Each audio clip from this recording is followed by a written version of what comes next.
It's a great privilege, I have to say. I didn't come here with any expectations of winning either industry or the overall award. And I think it's a great recognition for some hard work, not only put in by myself, but also the other people involved in putting the project together. And it's also a great recognition for the fact that the farming community out there are actually being proactive in addressing issues around emissions reduction and carbon storage and its impacts ultimately on climate change.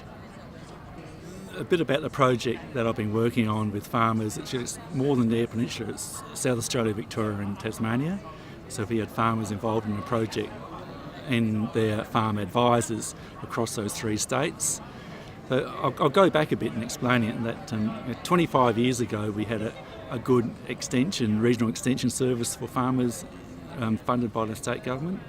But bit by bit that's been cut back to the stage where there was no funding for regional extension. So the last 20 years what's emerged is to fill that gap we've had private consultants emerge in the landscape, and so they actually provide one-on-one advice to farmer clients on crop production, livestock production. And so they're key influences with farmers in the decisions they make on farm.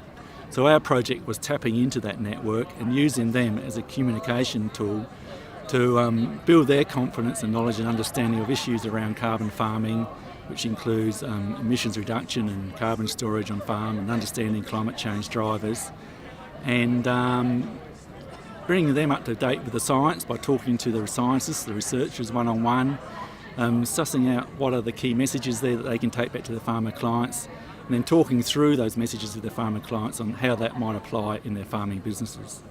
Well, Regional Connections is actually a one-man band. I'm Regional Connections, but in terms of this project, I've got a project advisory group of 5 senior farm consultants in South Australia and Victoria.